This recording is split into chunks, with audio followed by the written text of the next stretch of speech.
Mustag, magandang umaga po sa ating lahat mga ka-farmers, mga ka-viewers. So sa umagang ito ay mag-a-update po tayo no, sa ating kamatis na 15 times harvest na po mga ka-farmers kahapon. And then bukas mag-harvest na naman din ulit. So kahit pa kunti-kunti mga ka-farmers no, 16 na bisis natin natukuhaan. So sa pang 16 na bisis mga ka-farmers, nakakuha pa din tayo ng 400 kilos. Ganun pa man mga ka-farmers, napakadami pa ding bunga ang ating mga kamatis no. So wala na tong fertilizer. Ang ginagawa din nag-spray lang ng fungicide at saka foliar na green acres para po sa mga bunga nila. So mayroon pang mga ganito mga ka-farmers na ating makikita no, marami pa hanggang sa ilalim, hanggang sa dulo. Yan. So alam niyo mga ka-farmers, bakit nakasurvive ang ating tanim? Kasi marami tayong organic no na pinuputing. Kaya nga pagdating sa pagtatanim mga ka-farmers, lamang ang may alam. So mas maganda mga ka-farmers, para may fundasyon sa ang paglaki ng ating halamang tanim ay mag basal application tayo. Subukan yung mga ka-farmers compare sa wala. 'Di ba malaki ang pinagkaiba at malaki ang diferensya. Alam niyo ba kung bakit mga ka-farmers palagi ko itong ginawa? Kung late ka naman sa pagdilig mo ng fertilizer, isang araw hindi magugutom ang tanim mo kasi maraming organic na nakabaon. Okay, so alamin natin ang mga organic na nakabaon. Meron lupus mga ka-farmers, merong mega multiplant vitamin, at saka ipot po ng manok, and then fertifeld. So meron tayong apat na pinaglahok-lahok sabay sa fertilizer na synthetic no. Ang ginawa natin din may demo tutorial tayo, magtatlong buwan na. Nagbutas tayo sa lalim na 6 inches, and then doon nilagay ang fertilizer, ang ifot ng manok, ang fertifeld na organic, at saka ang dufus, and then ang mica. So doon nilalagay. So ang ginagawa natin din kahit mag isang kalahating buwan na walang fertilizer, tuloy lang ang foliar, pagkain na pinapadaan sa dahon. Pero yung fertilizer mga ka-farmers wala na. So ang ginagawa din dinidiligan lang sila no. Yun lang. So napakadami pa itong bunga mga ka-farmers, kahit sabihin pa man natin na parang malapit na itong mamatay. Yes, totoo nga. Pero sa bunga meron pa din. Kaya ito natin pinapadiligan kasi eto, lumaki pa itong mga ka-farmers din. Ang need pa din sa tubig no. Marami pa itong mga ka-farmers.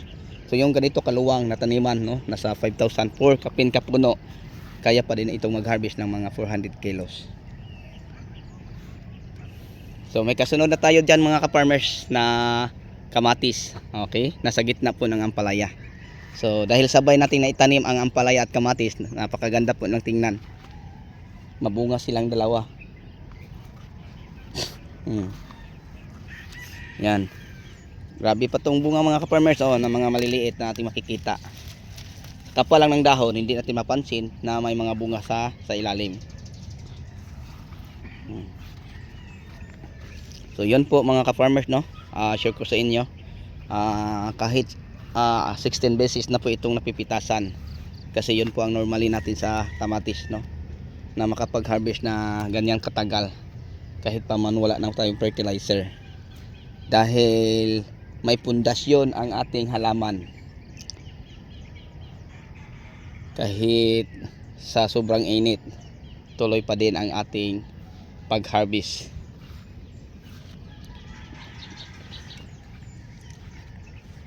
Okay, so yun lang po siguro no, ang ma-share ko po sa inyo para magtagal ang tanim nyo.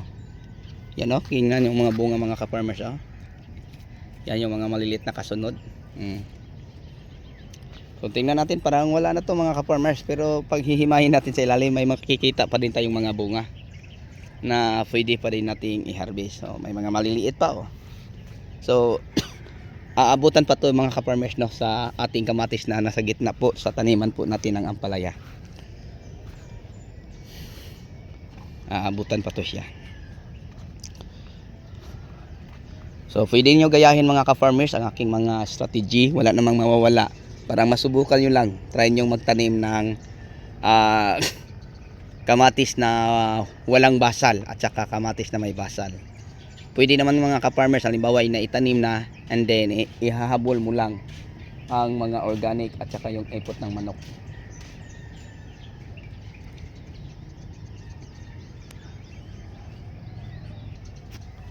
So yun no, mga ka-farmers, try nyo lang.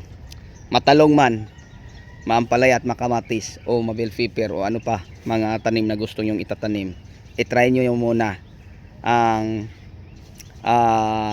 basal application at hindi, malaking pinagkaiba. Yung hindi mo binabasalan mga ka-farmers, yung walang pundasyon, share ko lang po sa inyo, parang sanga lang, no? Parang sanga lang mga ka-farmers ang ano, walang basal sa binabasalan. To, kita nyo, dami pa itong maliliit na mga bunga silalim na ating makikita. Siguro matanong nyo ako bakit, dahil po sa may basal po siya. Yan o, boy, nagawa pa din niyang magbigay ng bunga ng ganyang karami o. Buig-buig pa din mga bunga mga ka-farmers o. Yan. Ang iba pa isa-isa na lang kasi ang mga malalaki at hinog na ay natanggal. Yan. Yun pa ang ating makikita, no? Mga bunga ganyan kadami, oh.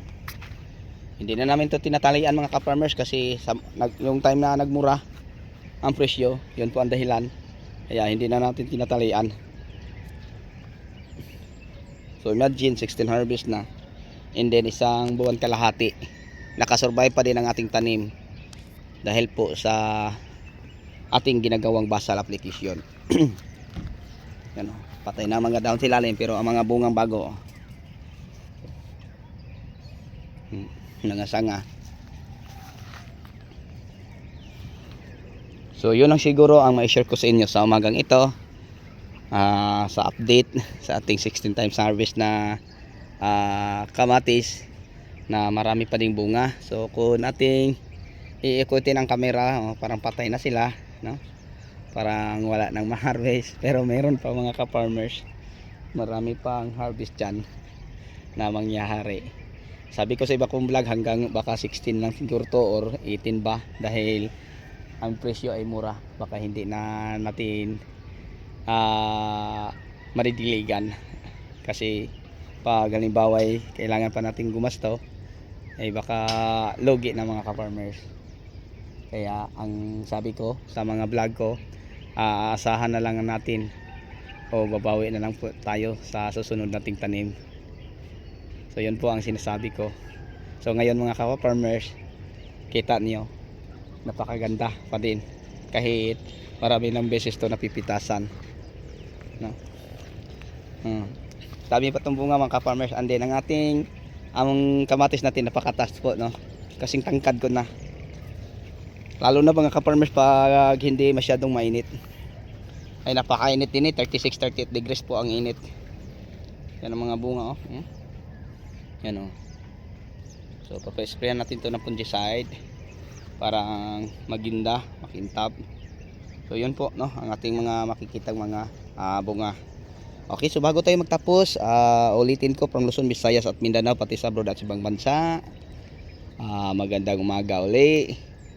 May love shout out din sa aking mga viewers, mga subscribers, share at commentator, at saka may mga katanungan man kayo at ipapagawang video, mga ka-farmer, share ko lang po sa inyo, paki-comment na lang po kasi yung pag-comment ninyo o pagpapagawa ng video, yun po ang dahilan na hanggang sa ngayon patuloy pa rin akong gumagawa ng content, kasi yon po ang gabay ko sa paggawa ng mga video, yung mga ipapagawa niyong video.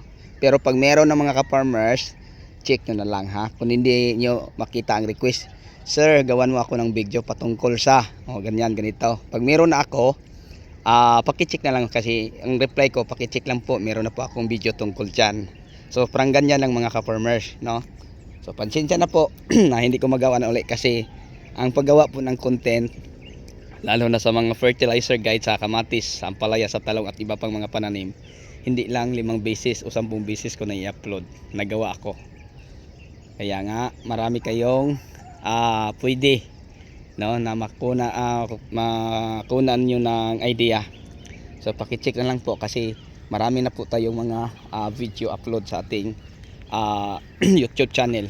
road to 1,005 video na po tayo. So ganyan na kadami ang ating content na nagigawa sa ating munting YouTube channel. Okay, so sa inyong lahat mga ka-farmers, subscriber, viewer, share at commentator, hanggang dito na lang po. Maraming salamat. Basta subukan nyo lang ang sinabi ko na lamang ang may alam.